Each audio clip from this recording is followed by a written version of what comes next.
राजा विक्रमसेन का राज्य सौंदर्य गर दूर दूर तक अपने वैभव, कला और विलासिता के लिए प्रसिद्ध था।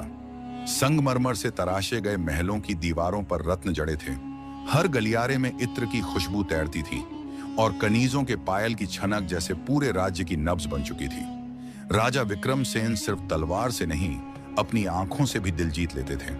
चौड़ा माथा, तीखी दृष्टि और रत्न झटित मुकुट उनके सिर पर ऐसे दमकता था जैसे स्वर्ग से उतरे किसी योद्धा का तेज हो। पर इस तेज के पीछे छुपी थी एक अधूरी तृष्णा, जिसे सत्ता, युद्ध या रानी भी पूरी नहीं कर सकी। वो तृष्णा अब धीरे धीरे जाग रही थी, पर किसके लिए ये खुद राजा भी नहीं जानते थे। महल की सेविकाएं दिन भर राजा की सेवा में लगी रहती, लेकिन उन सब में एक नई दासी आई थी, चंद्रिका। नाम की तरह ही उसका चेहरा भी चंद्र की तरह चमकता था और चाल में ऐसी लचक थी कि जैसे कोई बांसुरी की धुन शरीर में उतरती जा रही हो। उसका रंग गेहुआ नहीं बल्कि हल्का कांस्य था। उस पर पसीने की हल्की बूंदें और महल की रोशनी में उसका उभरता शरीर एक स्वप्न जैसा लगता था। वो पहली बार राजमहल की दक्षिणी छत पर फर्श धो रही थी। राजा अपने शयन कक्ष से बालकनी में आए और उनकी दृष्टि उस पर ठहर गई। राजा की आंखों ने जैसे एक गुप्त आग को महसूस किया।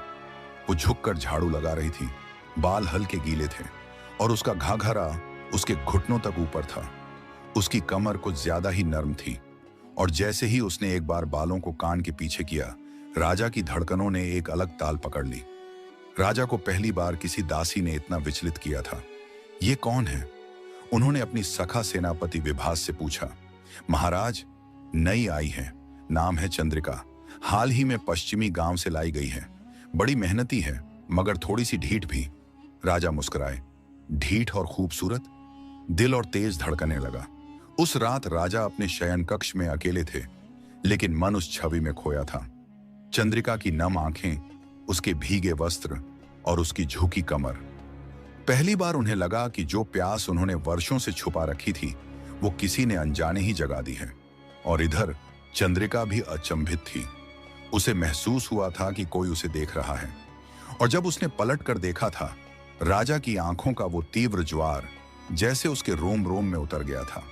अगले दिन राजा ने एक आज्ञा दी, चंद्रिका को फूलों की व्यवस्था में लगाया जाए। यह काम महल के सबसे करीबी कक्षों में होता था, यानी राजा के बेहद पास। और वहीं से शुरू हुई वो गुप्त राह जहां सत्ता की सीढ़ियों के नीचे एक अदृश्य प्रेम कहानी करवट लेने लगी थी। जब चंद्रिका पहली बार राजा के सामने आई तो वो घबरा रही थी।